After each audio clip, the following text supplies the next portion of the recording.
Welcome to the Fresh Start video series with Mike Wallace. Today we are going to cover Chapter 7 and Chapter 13, Bankruptcy. Mike, welcome to the webinar. Thank you, Jordan. I appreciate you doing this. I'm looking forward to it. So Mike, before we get into the webinar, tell us a little bit about you and about your practice, and maybe just a bit about how you started into working with this type of law. Jordan, for the last 10 years of my law practice, I have dedicated myself to basically helping people that are having financial issues, and I've mainly helped people through bankruptcy filings, but there are other things that arise sometimes related to someone having financial issues that I'm able to assist with. You know, they've got a collector that is violating the law. That's more of a consumer protection practice. But over the last 10 years, I pretty much have dedicated myself to bankruptcy. I do have offices in Nacogdoches and Jacksonville, Texas. File cases in a large area, lots of towns around those two cities that I service. Okay, so that means if you have clients or potential clients who are in East Texas, you cover a wide range of the region. I do, Jordan. So if somebody has a financial issue that's in the East Texas area, I would certainly have them contact me and see if I can help them with their situation. If they're outside of my territory, then I can certainly refer them on to someone else that can help them. Okay, great. So Mike, with that said, before we start with the first question, I want to encourage our listeners to please take notes. If Mike says something that may trigger another question or isn't quite clear, I would like to invite you to give him a call. His office number is 800-867-1583. And when you call that number, most likely you're going to reach Mike, and you can schedule a consultation with him at that time. So Mike, get us started and tell me, who is the typical person that files for a Chapter 7 bankruptcy? Jordan, if there's such a thing as someone who's typical, it generally is a person who doesn't need to reorganize their debt. So they don't have secured creditors that they are behind on payments with. So typically that person is going to be someone who has unsecured debt, credit card debt, medical bills, something of that nature, that's looking to get a fresh start by discharging that unsecured liability. Okay. And Mike, who is the typical person, again, if there is a typical person, who would file for a Chapter 13 bankruptcy? Jordan, the typical Chapter 13 debtor has a need to reorganize their debt for one or more reasons. A reorganization of debt is necessary in several different instances, but is most commonly associated with a need to stop a foreclosure, to pay back property or income taxes, or to extend or alter the terms of a vehicle loan. It's also very common now for people who have student loan debt, even though that's unsecured debt and it's typically non-dischargeable debt. I'm seeing more and more people that need to file a Chapter 13 because of student loan debt, in order to keep the student loan provider from taking collection activity against them. And so it's somewhat of a complicated process, but bottom line is, if you've got student loan debt and you're concerned about your ability to pay your student loans, you certainly ought to visit with me about the possibility of a Chapter 13 bankruptcy and what it can do to help you. Great. So going back to, we're going to kind of switch back and forth between Chapter 7 and then Chapter 13 as we get the definitions straight. So can anyone file for a Chapter 7 bankruptcy?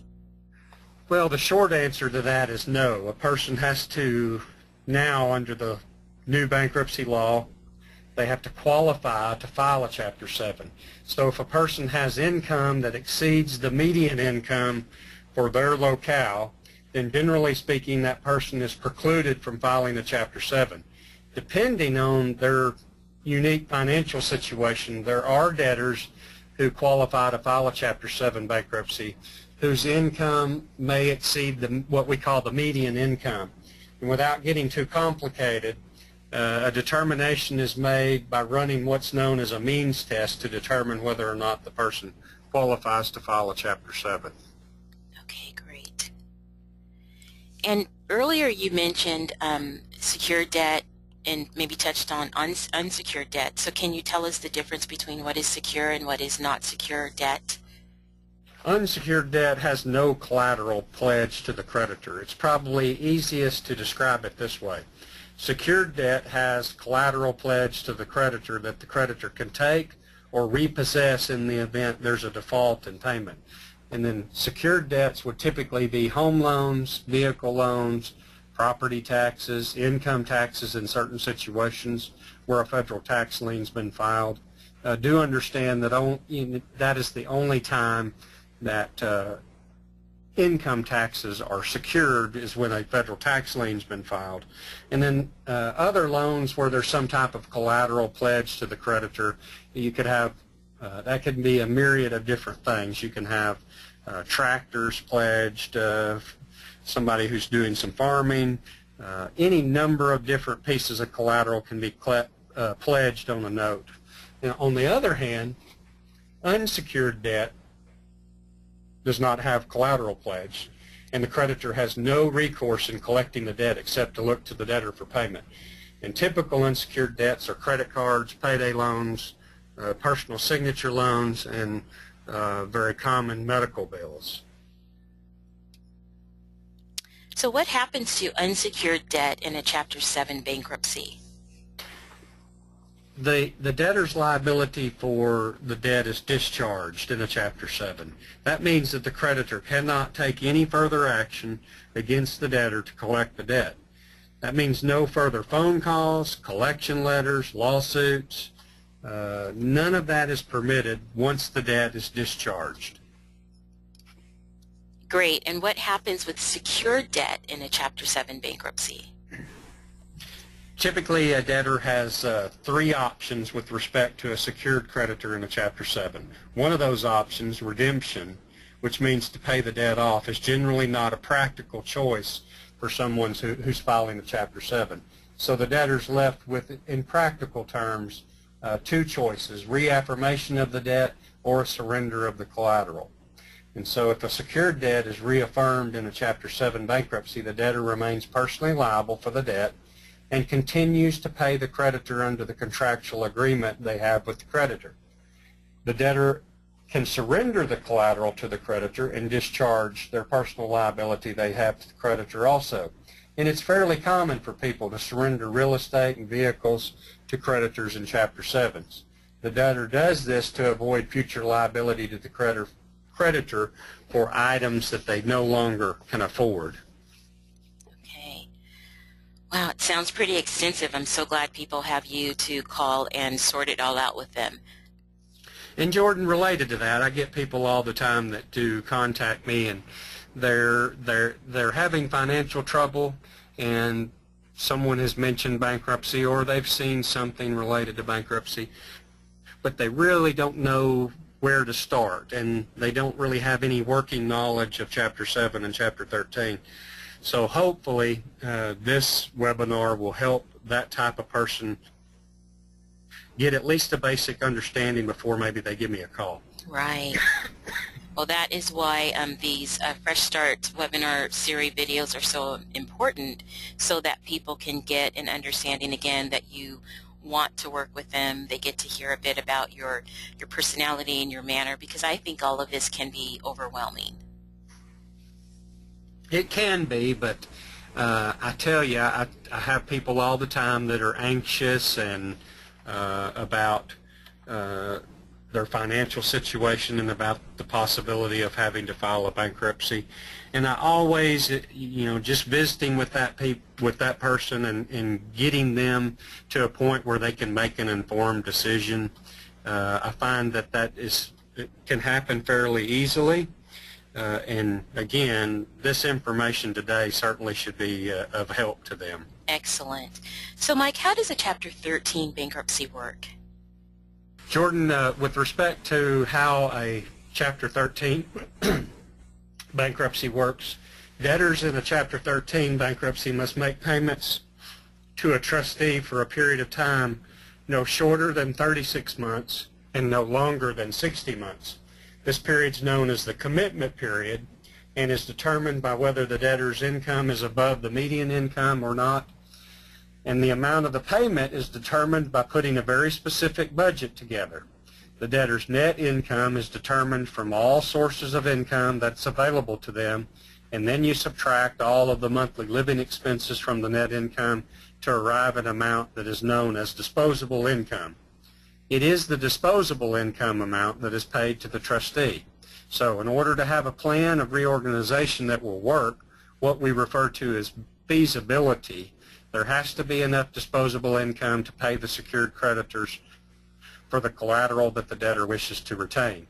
If there's more disposable income than what is needed to pay the secured creditors, then the amount left over will be paid to the unsecured creditors.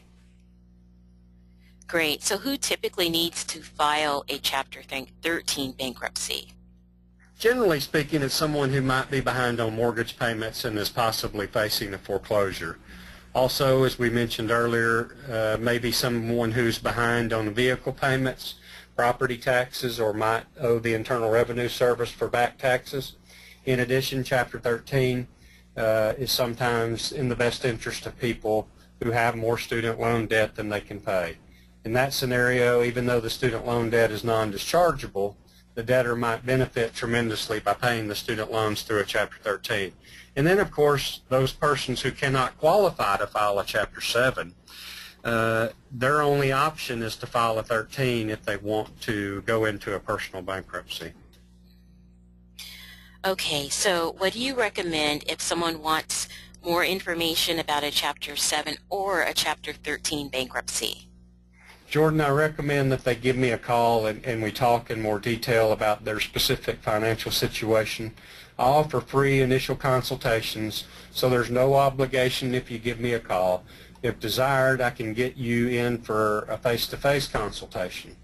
If you call me, you will either immediately get to talk to me, or if I'm busy, you can leave a message for me and I will return the call just as soon as I become available. Okay, excellent. And we talked about this at the beginning of the webinar, that while you serve and work in Tyler and Jacksonville, you also work in surrounding cities and counties around the East Texas region. That's correct, Jordan. There's a large number of counties that are in the area that I service. Just to name a few of those communities, Palestine, Tyler, Jacksonville, Henderson, Nacogdoches, Carthage, Athens, Lufkin, and all the places in between. So serve a large territory. Great. So I think it's safe to say that if someone is in doubt about how you can help them, or maybe their location, the best thing that they can do is pick up the phone and give you a call, and you'll be able to give them some direction about how you can help them, about their regional location, and maybe even refer them if that's what they need. So you're a good first contact with anyone looking at any of these financial issues we've spoken about. Yeah, absolutely. If I can't help them, then I can usually direct them to somebody who can. Okay.